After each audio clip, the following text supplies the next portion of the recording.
Now we go to San Jose this afternoon, where a man is being charged with 2 shooting deaths, even though only 1 body has been found. Investigators say the 2 killings were part of a violent crime spree that went on for several months. Our crime reporter Henry Lee live now for us at the San Jose Police Department with details on this case. Henry. Heather, this is what's known as a no-body case. The Santa Clara DA is confident they can tie this one defendant to both killings, even though one victim's body was dug up and removed, all while the accused killer sat in jail.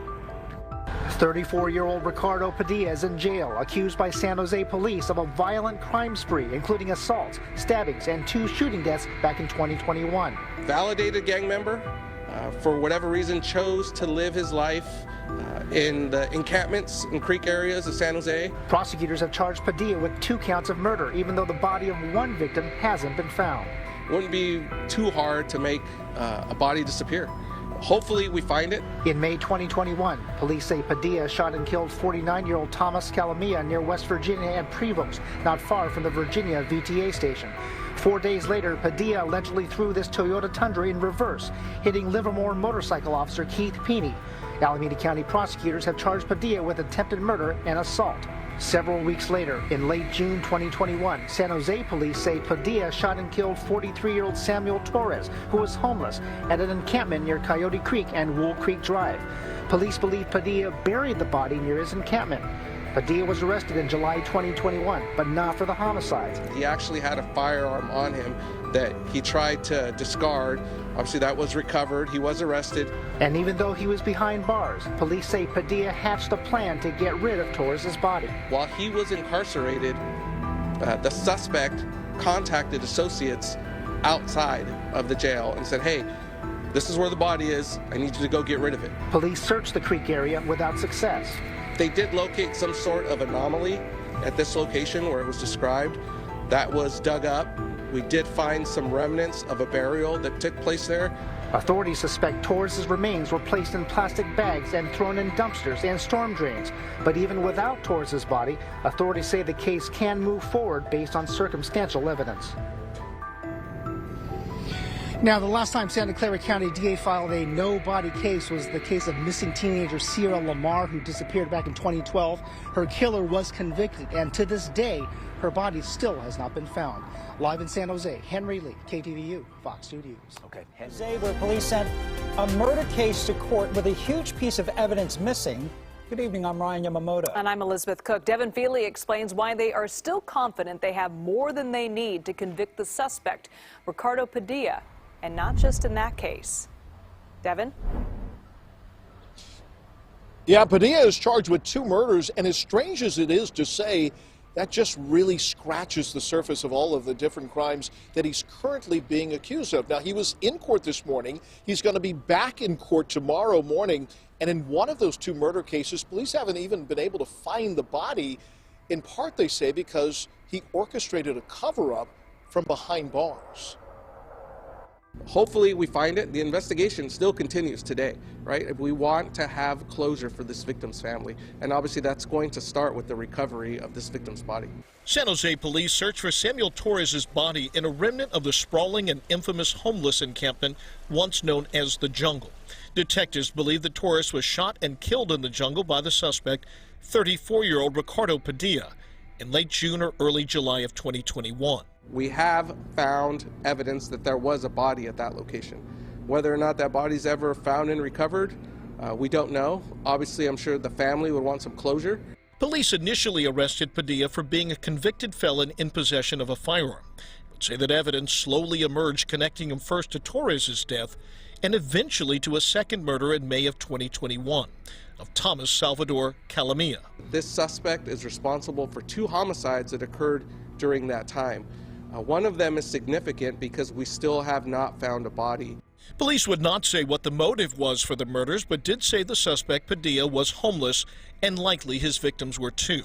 Detectives say it appears that Torres' body was moved while Padilla was still stuck behind bars, and for that, he would have needed help. We do believe that while he was incarcerated, the suspect contacted associates outside of the jail and said, hey, this is where the body is. I need you to go get rid of it.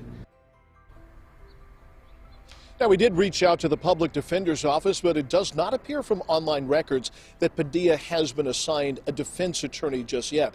Now, if police are ultimately able to prove that he did have some help moving this body, whoever did that would be in legal jeopardy too. All right, thanks, Evan Feely, reporting live in San Jose. In addition to the 2 murders, Padilla has been charged in a separate shooting where the victim survived and an assault on a Livermore police officer. All of that allegedly happened between May and July 4th of 2021 when he was arrested. Who ain't outside though, bruh? Where we at? Look at the street sign. What that street sign say? What? Alabama. Am I reading it right? Alabama. We gon' what that says? There's bikes out here. We got Alabama. free bikes and shit. I'm Katie Nielsen, live in San Jose, where police are still on the scene of yet another shooting that happened overnight. So what we know right now, there were 2 shootings that happened overnight, 4 people gunned down. Now right now we are at Colmar Drive. This isn't far from Capitol Avenue and Story Road on the east side of San Jose. Police say 3 men were shot around 12:45 this morning near one of the apartment complexes. All 3 were rushed to the hospital, and we just found out that one of those men does have life-threatening injuries. The other 2 are expected to survive. Police are investigating whether this shooting is possibly tied to another one that happened earlier in the night. One person was shot around 11:15 last night at 24th in San Antonio. We also found out from San Jose police the victim in that case is a juvenile male, and he is expected to survive. Police now investigating the possibility that these 2 shootings could be related in some way. But right now, police have not released any information about motives or suspects in these cases. Live in San Jose, Katie Nielsen, KPIX.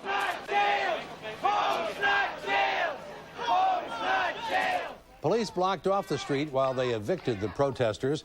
The dozen or so people who took over the building were arrested for trespassing. The city of San Jose is trying to deal with a different kind of problem on its streets, gangs. Mayor Susan Hammer has unveiled new programs to cut down on gang activity in San Jose. Robert Honda is there now with details. Robert? Mac, it has been kind of a rough summer for San Jose when it comes to gang-related problems, as well as a number of highly publicized drive-by shootings. Just this past weekend, a family was tied up and robbed at gunpoint in yet another suspected gang-related crime.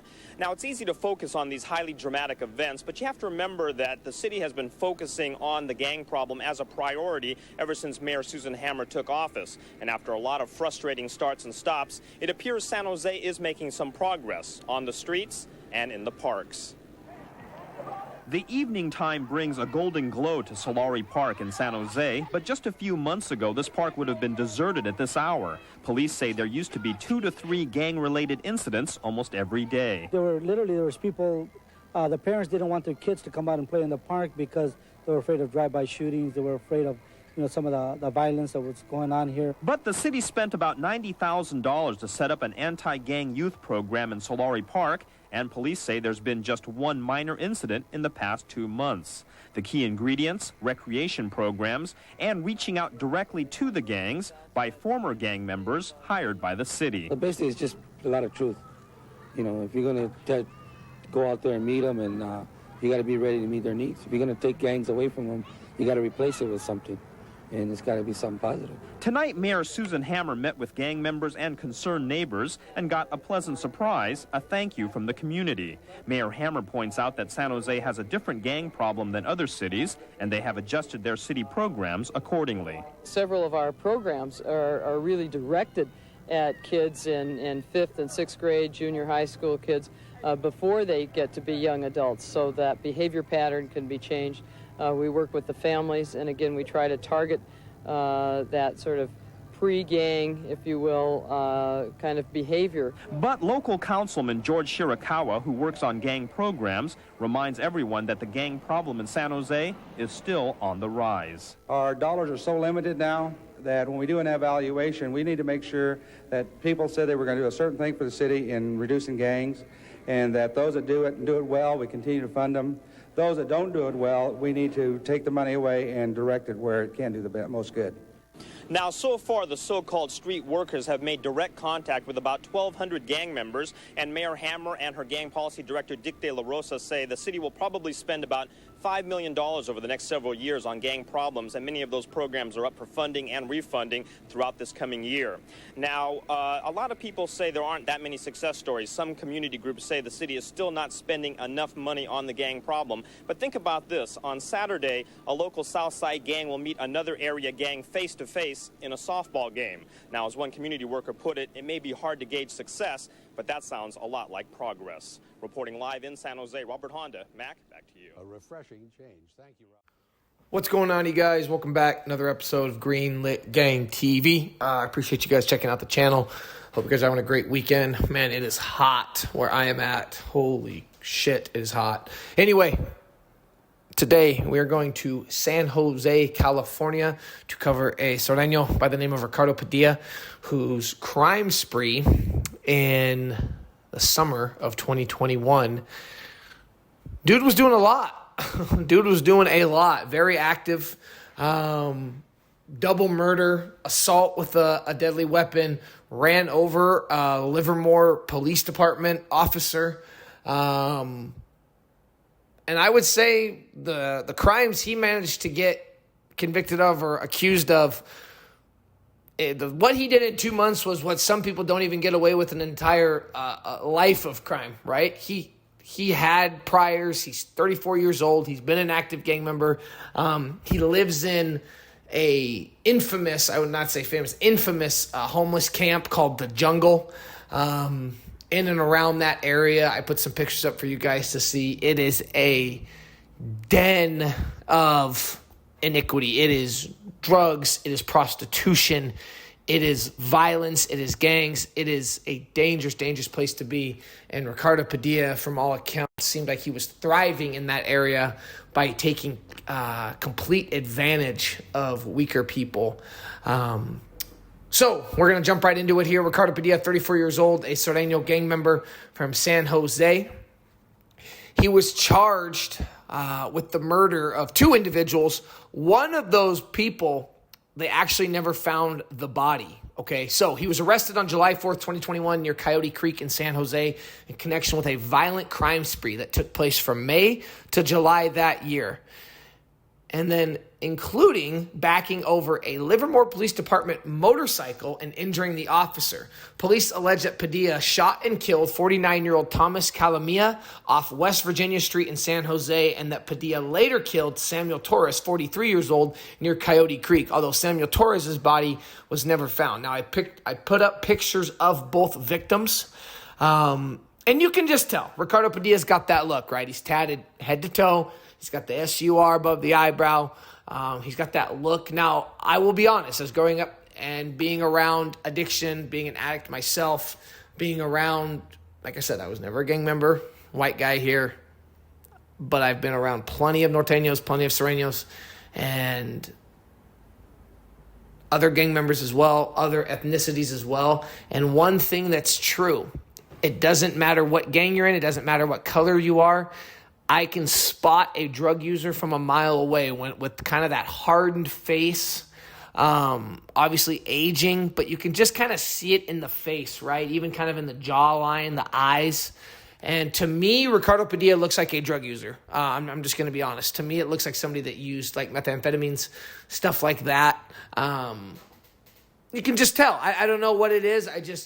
Instantly I can tell when someone's abused drugs for a long time. And it is common in the streets, right? It's not like one of those things where it's like, well, good guess, man. Of course, 90% of people in jail are using drugs. And yes, that's true. But to me, this looks like some heavy methamphetamine use. You can let me know if I'm completely off base or if you agree with me in the comments down below. But that's really what I think. So, according to San Jose Police Sergeant Christian Camarillo, a no-body homicide charge is very rare. Ricardo Padilla was arraigned that week on felony charges that weren't the two murders. Okay, so he's also accused, and get this is what I'm talking about, what this guy managed to do in just a couple months. Not even a couple months, like a month and a half. He is accused of 2 stabbings and a shooting that summer. At least one of the victims had identified Padilla as their assailant. Padilla was also charged with the attempted murder of that Livermore police officer after Padilla backed his car over the officer's motorcycle during a traffic stop in June of 2021. Now, Padilla remains in custody awaiting his next court date, which was going to be March of 2023. So, like I said, court dates, court system, they take forever to wind their way through. It is an absolute joke, honestly, if you really get down to it. If you do not have money and you get arrested and you don't have money for bail, you're going to be sitting down for a while. You're going to be chilling out for a while. It's just what it is. And I don't mean to go off on a rant about our judicial system, but again, if you don't have money and you don't have money for bail and your gang's not backing you up, and unfortunately I would say with someone like Ricardo Padilla, he was homeless, living in a homeless encampment. That's another reason why I would say drugs was a big factor for him, just because of his circumstances. He's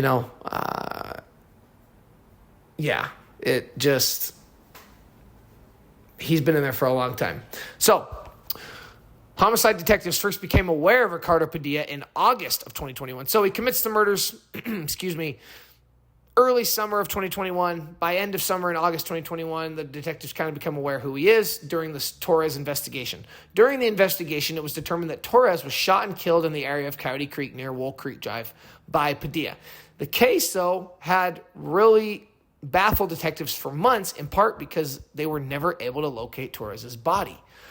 Quote, hopefully we find it. The investigation still continues today. We want to have closure for the victims' families, and obviously that's going to start with the recovery of this victim's body, says Sergeant Christian Camarillo, spokesperson for the police department. Now, again, remember, this is all the way in early 2023 when all this stuff is finally hitting the courthouse. Torres, who was also almost at the time of his murder, the police officers who went to investigate his disappearance, they ran into Padilla, a known gang member who also lived in the encampment. So that's what I'm saying, man. And in places like this, I just did a simple Google image search, and I encourage you guys to do it, of, quote, the jungle, San Jose. That's all I typed in, and see what pops up. It is sad. And it's also kind of crazy to think that's in our country. That is in America. That is in California. LA, Hollywood, the stars, the glitz, the glamour, even other parts of California, okay? San Jose's in the central California area, but that is in our country. That third world level of poverty, that is literally like Lord of the Flies. If you don't know what I'm talking about, Lord of the Flies, it's a reference to a book.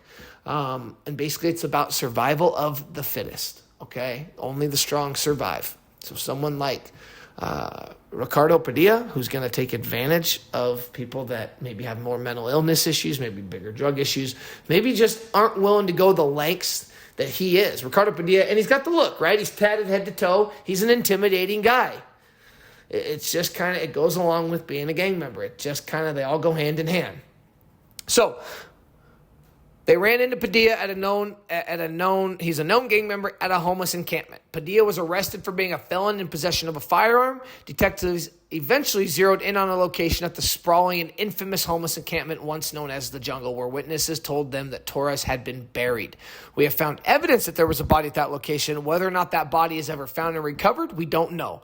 Obviously, I'm sure the family would want some closure, Sergeant Camarillo said. Detectives say they believe that Padilla told friends to move the body while he was still locked up behind bars. We do believe that while he was incarcerated, the suspect contacted associates outside the jail and said, quote, hey, this is where the body is. I need you to get rid of it. End quote, Sergeant Camarillo said.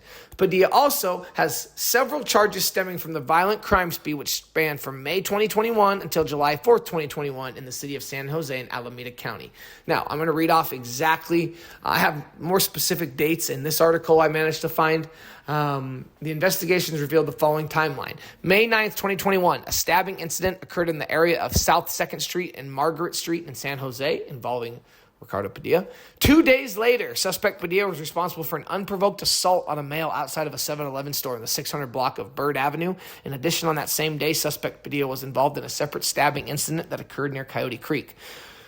We jump ahead 20 days, May 31st, 2021. Padilla shot and killed victim Calamia in the area of Prevost Street and West Virginia Street. He was later identified as the primary suspect. 4 days later, on June 4th, 2021, a Livermore police officer conducted a vehicle stop involving suspect Padilla. Padilla reversed his vehicle and struck the officer's motorcycle and subsequently fled the city of Livermore. An arrest warrant was sought and eventually issued for attempted murder charges on Padilla for this incident. That's what's kind of crazy is that incident with the cop did not stop him at all. He just kept on going because we go down to June 22nd, 2021. So 18 days later, a shooting incident occurred on Berkeley Way in the city of San Jose, in which the victim survived and later identified Padilla as the suspect. And then last but not least, July 4th, 2021, the day he was picked up. Suspect Padilla was contacted by a police officer in the area of Coyote Creek. Upon contact, suspect Padilla attempted to discard a firearm. He was ultimately arrested and booked into the Santa Clara County Jail, where he's still in custody to this day. And again, that is middle of 2021, and I'm reading from February and January of 2023. So, yeah, guys, okay, some of this stuff is still ongoing. Like I said, though, man, these guys, they do not play. I really wanted to do this story because a lot of these gang members, I'm trying to word this right. It's not as flashy as you guys think, man. This is someone that's in their 30s, right? And you see this with a lot of gang members that they go away young, okay? So they go away when they're 21, 22, they're young, they're full of life, they're out doing their thing. A lot of them aren't homeless because they're in their early 20s, they're still living with mom and dad. Maybe they got a girl, maybe they got kids. Well, this is the flip side of that, right? This is what can happen. Now you're in your mid-30s, and as someone who dealt with addiction, in my early 20s, I was living the life. I've always worked, I always made my own money, I did some hustling on the side, never claiming to be anything big, but I had my little thing going. And life was good in my early 20s for a while.